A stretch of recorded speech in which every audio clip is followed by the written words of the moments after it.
Hello viewers, thank you for tuning in and watching. Thank you subscribers. And for those of you who are watching for the first time, please do not forget to subscribe so you can be able to watch more of our videos that have been posted before you tuned in. And as and when I drop in a new one, you'll be able to get an alert and be able to watch it as and when it comes. Today what we are going to be making is buns, or what we call bread. If you have children at home or you have a family to feed and you're wondering every day how do they make this bread that is in buns that they sell in shops, well, you're in luck today, because we are going to learn how to make it at home, and then you can be able to serve your family wonderful bread where you know how it was made and what's in your bread. Now, what you will need today is a bowl for kneading of your dough and a spatula, some vegetable oil to oil your bowl when you're done kneading, a teaspoon of salt, a tablespoon of yeast, and a cup to measure for your water and your flour. Now for the flour, you need 3 cups of flour. You need some vegetable oil, 100 ml, and then you need some simsim for topping on top, and some sugar, 1 cup.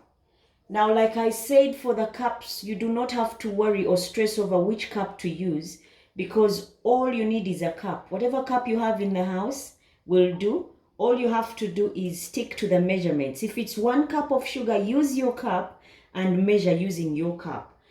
In my case, I'm using this one, but you can use any cup. And then you're going to need a grease-proof paper for baking to line your tray, and then your baking tray.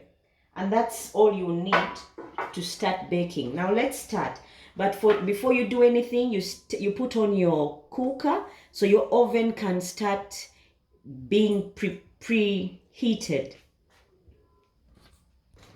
Now you get your warm water. This has got to be lukewarm water, because if it is too hot, it will kill your yeast. So now you pour your water in the bowl. Oh, sorry, I was supposed to measure it.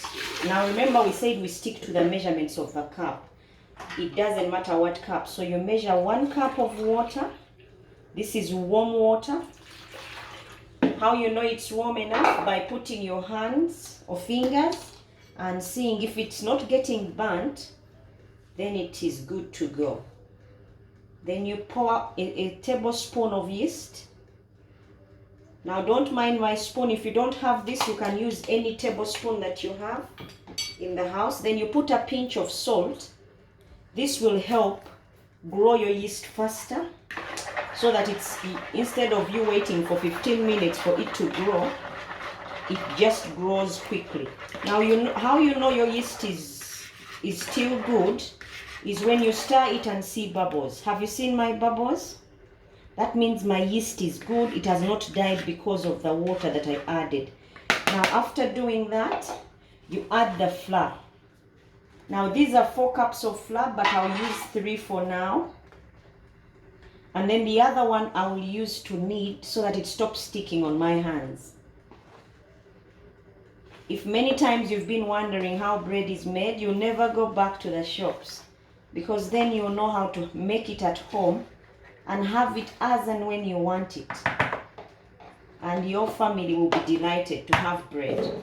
Now after you've added your flour, you add in the sugar. This is 1 cup of sugar. You add in your oil. This is 100 ml of oil. Now I will need my spatula to remove the excess.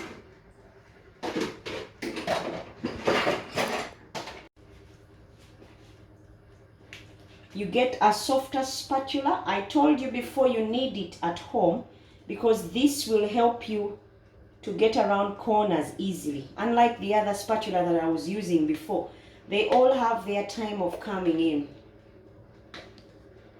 Now this will get around the corners and scoop out all your oil, because we are sticking to measurements. And remember, this is 100 mils.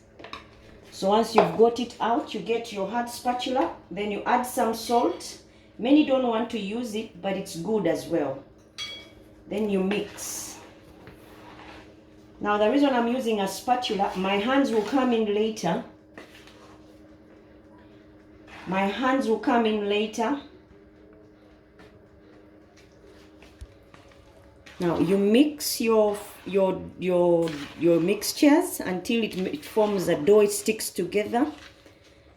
Remember, I measured 4 cups of flour, but I did not use all of it in one go. I put in like 3 cups and then left the rest for later.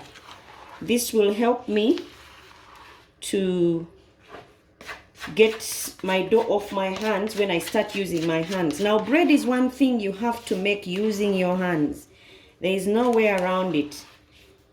You have to use your hands, otherwise it may not come out as good as you want it to. It is almost there, so what I do, I bring in my hands now. My fingers will do the work.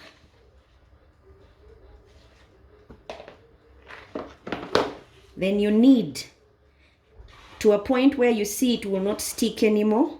Then you know you are ready to bring in the bowl where you're going to prove your bread. Making bread is easy, it's just time consuming because you have to grow it for some time. Now, in order to make your bread grow quicker, you preheat your oven to about 5 minutes at 180 degrees. Then you let it cool when the dough is closed, so that when you're done kneading, you can put in your bowl, and then that heat that came from preheating 5 minutes at 180 will help it grow faster. Now it's still sticking on my hands, so I will knead until it gets soft.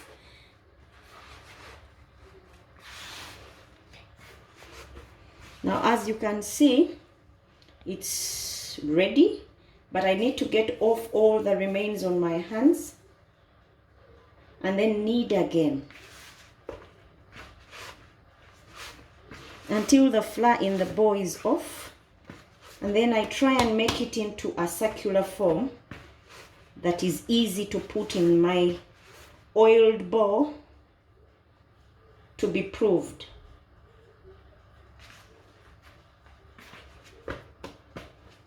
See how it looks? Now it is time for me to proof it.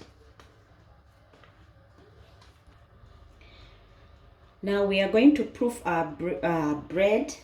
You put some oil. Now remember, I told you this is like about 50 mils of oil. Then you make sure you smear it all over the bowl.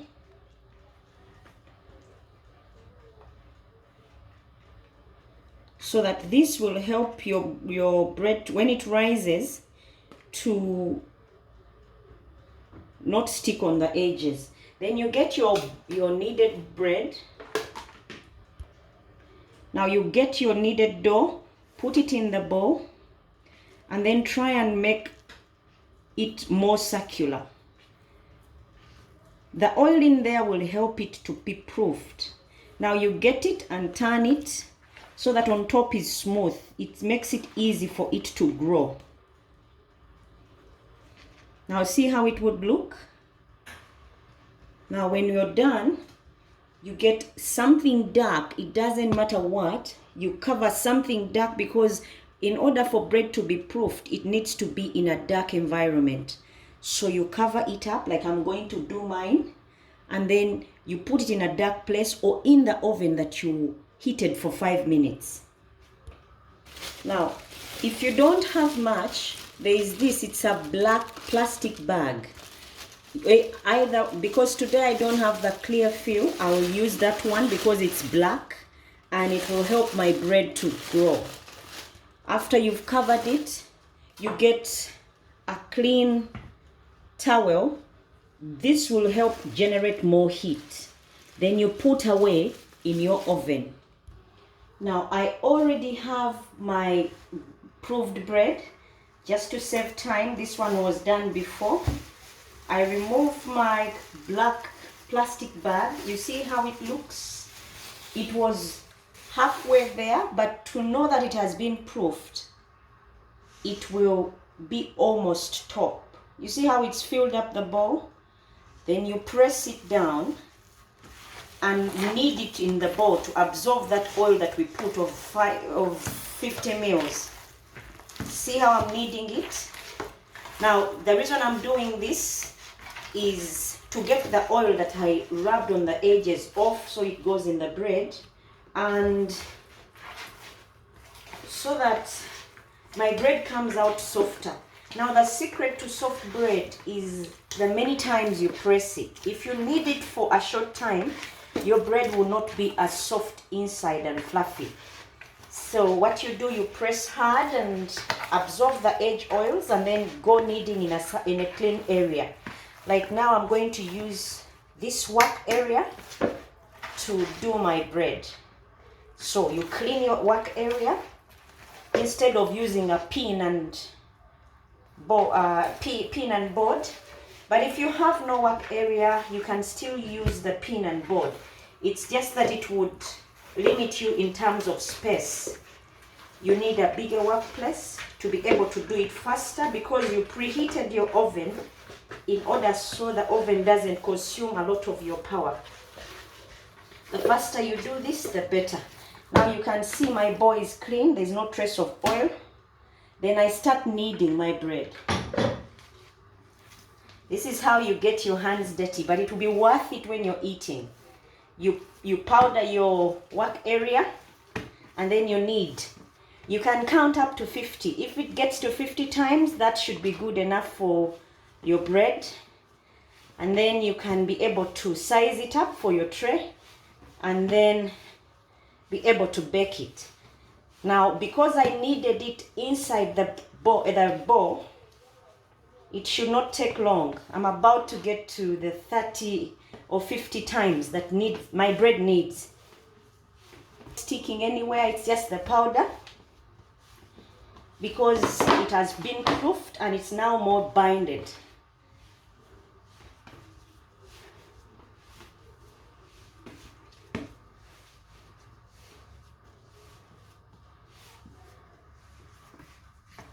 And now my bread is ready now for the next step. So I get in my tray. I will still need this flour, but I get my tray and then take out my sheet.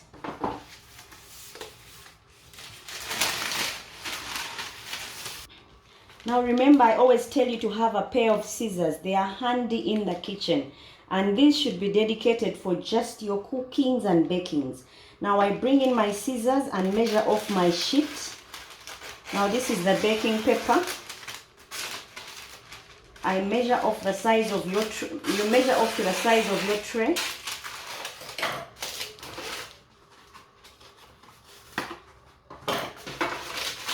And this can be reused depending on how tight your budget is, but it can be reused. So you start sizing up your bread to the size that you want to see. Now, if your buns are going to be big, this is a good size. You may be wondering, how do I measure? I hold the dough and then squeeze up my dough. Whatever comes up is what will be the size of my bread. But don't make it too big, because it has to be proofed again. Now it's a bit sticky, so I add some flour. You make it reasonably small because it will grow and then be bigger, double in size. When it's sticky, you add some flour. Don't hesitate. You see my size is not so big, but it will be proofed again, and then I'll be ready to bake my bread.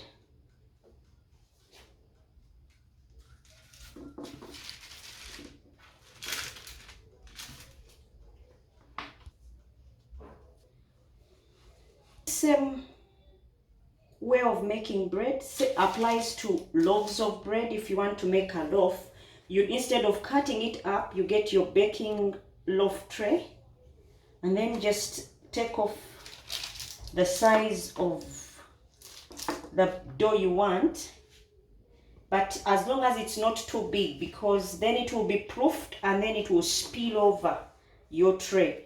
So it's the same measurements. You can use a different bowl to make different bread, but it's the same ingredients, same measurements for your loaf. It's just that today I decided to make buns, but it's the same thing. I'm using flour. Remember, I measured 4 cups, but 1 cup was strictly dedicated to the kneading and cutting of my dough. When you're putting on your tray, you space it because it has to be proofed. And when there is no room for it to grow, they will have to sit on top of each other or knock each other up. So in order to avoid that, you leave some space in between each bun, because you will see the tray when I'm done, it's going to be that the bread has grown bigger than it is now. My size is quite small, but as it grows, it will double in size. About 25 buns. I don't know the size of your tray, but you could make more or less out of it. But using those measurements, you should be able to get 25 buns out of it as well. And this will be our last one.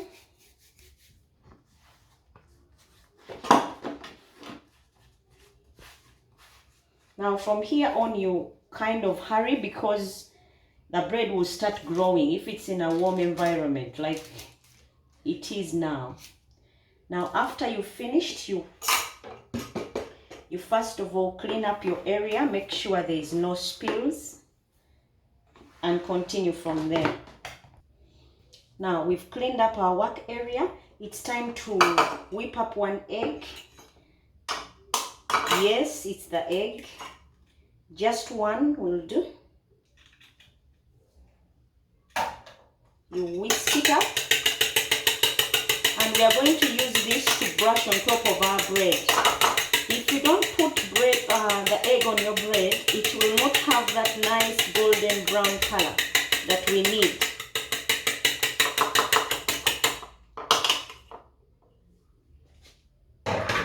After you need this brush to help brush your eggs on your bread, but you need to be faster because the bread is starting to proof. By proofing, I'm meaning it's starting to double in size. So you brush every egg where you want the color brown to be on your egg. If you don't brush,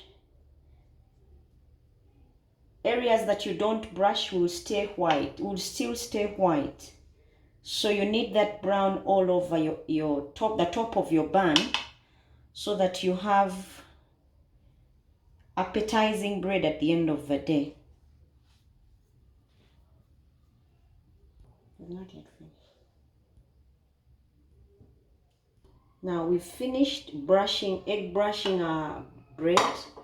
We'll sprinkle on some simsim. Now this is also optional in case you don't have it, but if you have it at home, it will make your bread appetizing and it will also look really nice.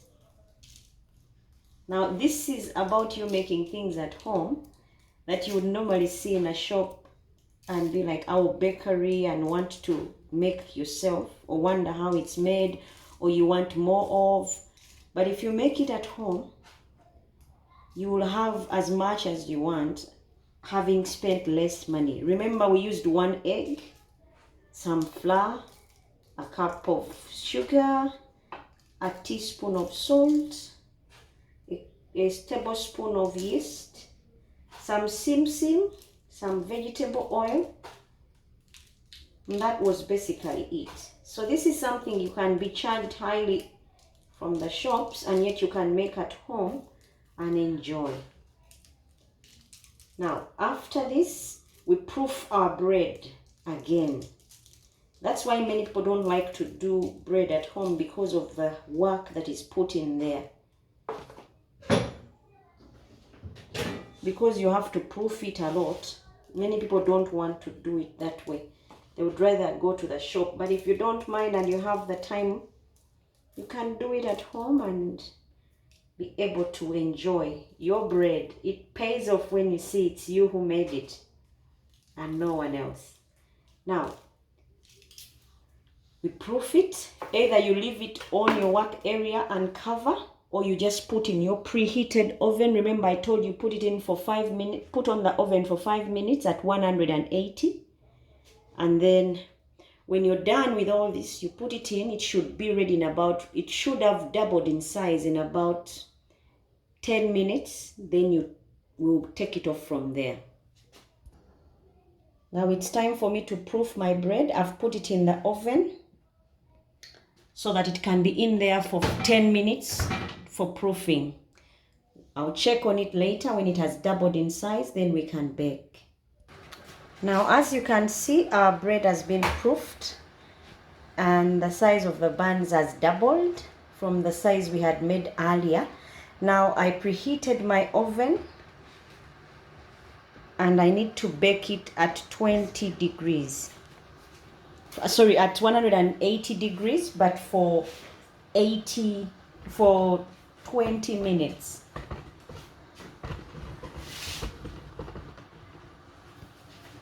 So it's time for them to go in and bake.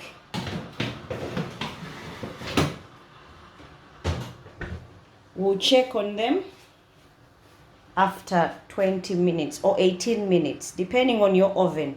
Some ovens take 15, others 18. We'll check on them then.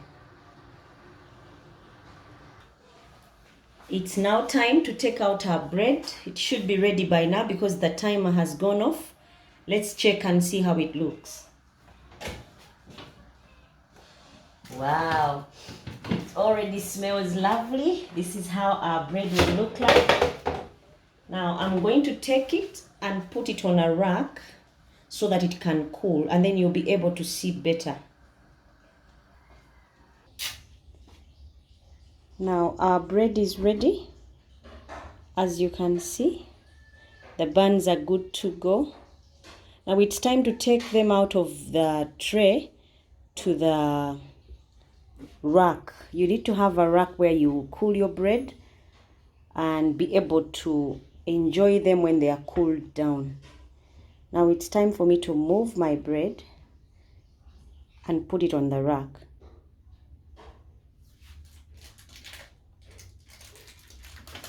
It's easier to move your bread if you have a rack, and also if you baked using this baking sheet. But if you don't have it, you can still bake, but it will not be as easy as when you have it. That's how our bread will look like. But we need to take it off again, the paper, because if it cools on the paper, the steam will go back on your bread and then it won't be dry at the bottom.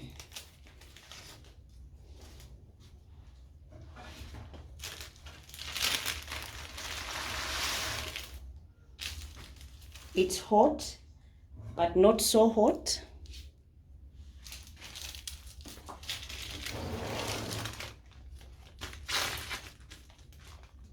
But you should see and feel. As you can see, our bread is now ready. We'll break up one so we can see how it looks inside. This is how it looks. And if you break it up, you see how soft it is. This is how your bread would look. And trust me, it will be good to go with anything. You can use some honey, or if it is sweet enough for you, you can use butter and just enjoy. Join us again. Please do not forget to subscribe or like for you to be able to get more of these videos and enjoy making beautiful meals and eats for your family. See you next time. Bye bye.